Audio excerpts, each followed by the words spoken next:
Oh, today I love the fit with Justin Houston to Kansas City. I do. I think he can start immediately outside opposite Tamba Ali and give you something right now.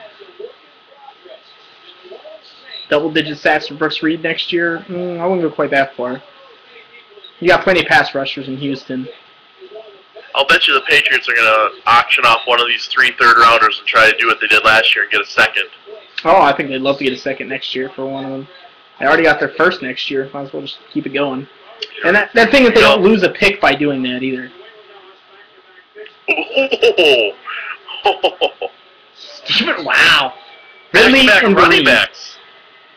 Ridley and Vereen. I thought Ridley was going to go 6th or 7th round. Same here. But he's a big boy. I mean, how are all these running backs going to be on the roster? Someone's got to get here. Well, yeah, man, it might be these two and BenJarvus Green-Ellis. And what about the mascot, Danny Woodhead? Well, I think they'll keep him around as kind of the 4th back, because since he plays that versatile type of role. But, those 4, and that's about it. Because that's 2 early picks on running backs. You're not cutting Ridley or Vereen. I mean, isn't BenJarvus Green-Ellis? Yeah. Yeah, hey, maybe BenJarvus Green-Ellis loses his spot. I don't think he's, like you said, as good as everyone's thinking. And obviously New England sees the running back position as a big need if they're taking 2 guys back-to-back.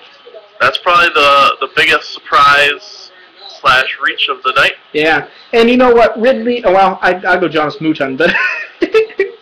Oh, no, I think Ridley's more reach than Mouton. More reach than Mouton, wow. I thought Mouton might have gone, maybe 4th, 5th round.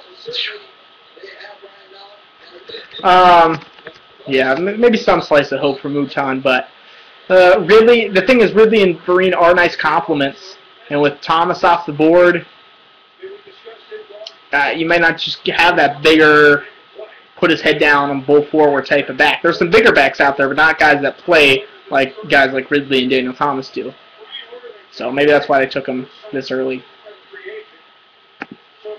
What's your take on Chris Carter and how good of a fit for the Jets at the end of the 3rd? I like Chris Carter a lot, and I mean you do too, Scott. Yep. He could be a nice fit with Rex Ryan. You can find different ways to use him. Maybe a little small, but... I don't think there's a whole lot separating him and Dante Moak. No, not at all. Maybe speed after 30 yards, but...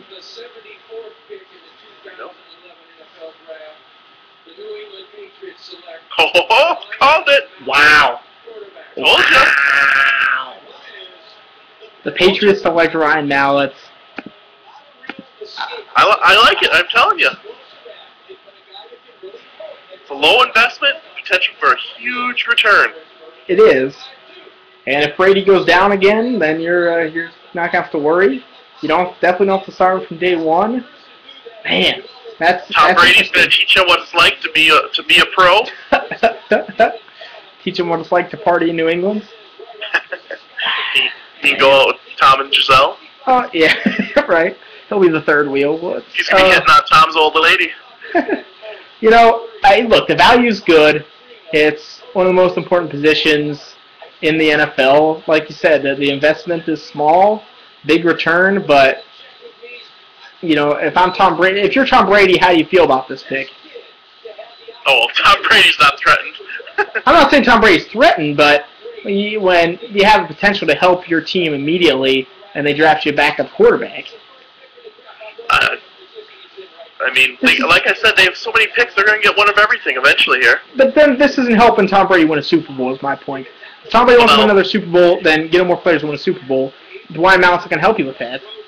I think at this point, Tom Brady's probably accepted that that's just the way it is. I mean, trading away Richard Seymour for a draft pick 2 years down the line wasn't helping him win a Super Bowl. Trading Randy Moss in the middle of the season wasn't helping him win the Super Bowl. I think he's just kind of accepted it. It's the way it is. That's what Belichick does. And yeah. That'll be interesting to see the press that comes out of this. I think it'll be a fun story to cover. I'm telling you like it. I was telling you why. I mean, it makes sense. Yeah. If he stays clean, no issues for the next year or two, has a couple of good preseasons, they're going to trade him for a first-round pick. I think he has to have more than a couple of good preseasons. I mean, he has to get into the game. Well, he's not going to get into games very often unless Right. Bad happens. I mean, look at lots of times we've seen guys. Matt Schaub, he basically preseasons. Right. He got in a little bit. All right. Well, Seattle, excuse me, is on the clock. Their pick's in. Yeah, I like that pick. That's a smart pick by Belichick. That's one of the reasons the Patriots are a great organization. They see the value and they see an opportunity, and they're going to take advantage of it. Yeah.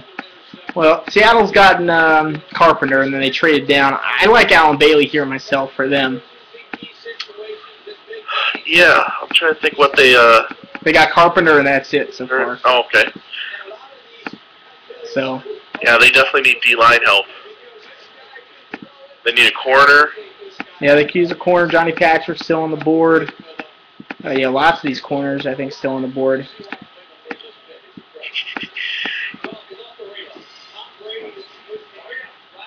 Maybe, how about Jarrell Casey? Sure, Jarrell Casey could be interesting. Pete Carroll team back up with them. I think they like a little bit of the bigger defensive tackles, but obviously he's going to fit that system for that under tackle. He's played at USC. I could even see him going for a guy like Kenrick Ellis. Pete Carroll's not going to be scared away. The Twitter's blowing up right now with the Ryan Mallett. Oh, yeah. People are saying Tom Brady's going to be gone soon. Yeah,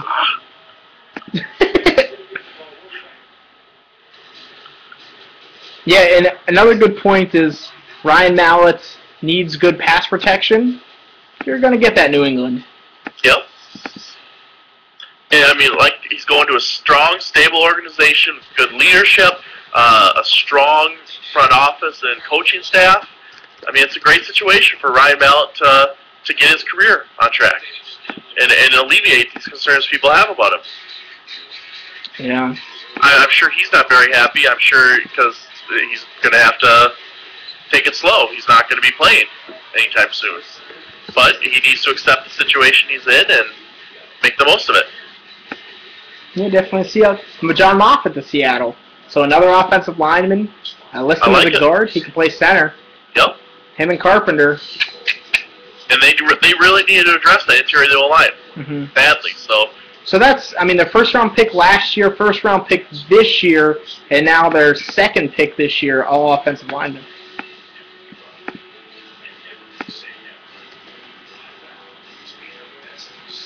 And I do like the Carpenter pick, too.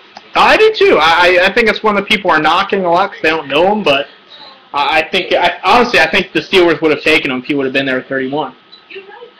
Great fit for their blocking scheme. Mm-hmm. Can play him inside, pot in a pinch. You can move him to left tackle if there's an injury to Okung. 2 years from now, Ryan Mallett for Oakland's first-round pick in 2013, Yoda says. You know what? Once Jason Campbell proves that he gets washed up, then God only knows. All right, Jack. A trade that I just didn't reflect, or what happened? Let's see. Jacksonville is on the clock. From San Francisco, that just happened, or is that an old no? That I don't think so. Was that when they moved up? Yeah, they moved up for Kaepernick. Okay. So they got Blaine Gabbert in round 1. Well, this is a potential spot for your boy, Hank time. Yeah, this is where Hankerson needs to go, or I'm pretty much stuck. And you had the Jaguars taking him at 80, and you said they went. That was it. Because I don't think Tennessee's taking him. Well, St. Louis could. St. Louis could. All right. But what can you tell me about Kenrick Ellis? Very good player. I mean, this is a guy that's more talented than the school that he was at, but he obviously has some of the off-the-field issues, a lot of the character concerns, the effort concerns, all those things you get with a nose tackle, and some of the things you get with someone moving down to a lower level. So he probably, talent-wise, second-round pick, high second-round pick, but you toss him the intangibles, and he's moving third, fourth. Well, and, I mean, he was a big-time recruit, and big-time SEC recruit. He started out at South Carolina. Yeah. And got booted from there for multiple failed drug tests, and that's how a talented guy like that ends up at Hampton. But, I mean, there was games where he was just dominant this year. And the Chiefs already got Justin Houston. Might as well just keep the train going. Get your nose tackle, Kendrick Ellis. See, we've been asked about the Colts and the Packers. You know, Colts still need that D tackle. So Drake Nevis, if he's still around, I do like that pick, Tom. I think that'd be interesting. Packers. You know, I'll be intrigued to see what the Packers do in this round. But I think they got to address the defense. The Packers do this Pass round. rusher. Yeah, they need a pass rusher, DN, something. But Alan Bailey's still on the board. I'm guessing he's your best available Scott now, for sure. Yep. And he's been for a while, followed by Christian Ballard and Johnny Patrick. Cool. Oh, I had that on my mock draft. Uh-oh. Will Rackley, there you go. Yeah, well, I think if I had Edmund Gates, that's the small school guy I went with. Damn, I was close. Well, you know, Rackley goes ahead of both Gates and Tywan Jones. Yes. And we know Gene Smith. Not going to like that. Nearly half of Gene Smith's picks have been guys that are non-FBS. Yep. So this is something that was definitely in my thinking when I did that. Yeah, I think my final I had the Jaguars taking Gates, and then I think I had Tennessee taking Rackley, but Rackley. Yeah, Josh actually just tweeted Rackley's coming into play. So I think Josh kind of knew this was coming. Yeah, and Josh wasn't a fan. Josh didn't necessarily think he was deserving of a third-round spot. That's intriguing. All right, Tennessee 77. Awfully close to 80. St. Louis. There's my hope. St. Louis, perfect. Come on, St. Louis. Yoda, make your calls, man. Make it happen. So Tennessee. Let's see what they can address here with their third-round pick. I mean, you know, they do still need a receiver. They got Akeem Ayers in the second, Jake Locker in the first. I think two solid picks, address two big needs. Where do they look here? Because they got their linebacker. Defensive tackle is still a big need for them. Yeah, and, you know, Christian Ballard's out there, Jarrell Casey. Jarrell Casey, there you go. You just said it. And Jarrell Casey goes. So I think that's a real nice fit, too. Casey and Ayers. Yeah, I like it. I could see Casey in a nice rotation to start in year one. He could get some decent playing time at least. See, this is Tennessee's problem, though. They got a lot of nice players, but they don't have any standouts. It's one of those cases, again, where if you got a lot, you might have nothing. I mean, you know, if they brought in like a Nick Fairley type, and obviously I like the Locker pick, but, you know, they need a Nick Fairley type of talent there.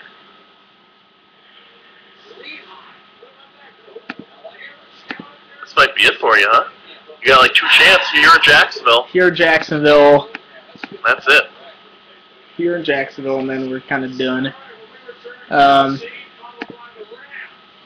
Yeah, because Miami made the move up, so. Ugh. Well, here's hoping. Let's see, any other questions from the chat? Yodachu says if Hankerson doesn't go here, then he'll post embarrassing pictures of himself since I'm going to have to do the Friday song. That's nice. Redskins are targeting Tyrod Taylor, Ghetto says. Oh, God. Good luck with that. Good luck, Mike Shanahan. You turn him into this. Pass on Ricky Stanzi. Tyrod Taylor. He really wants Andrew Luck. Yeah. So Rams, I'm gotta go with Hankerson, but do they go defensive back here, Scott? You think that's also within the range of possibility? Some corners falling down. I think you gotta give Sam Bradford some weapons. Yeah. Although, and they got Kendricks. You know, I got Lance Kendricks for him, but I do think a wide receiver can make a huge difference. I think Edmund Gates is kind of an intriguing guy. Yeah, see, he's a potential number one, and pretty nice compliment to Mark Clayton and Gennaro Alexander, Donnie Avery they have there. Maybe a little similar to Avery, but... Right. But Avery's just so injury-prone. I don't think you can really rely on him. And I mean, he's getting to the point here in his career where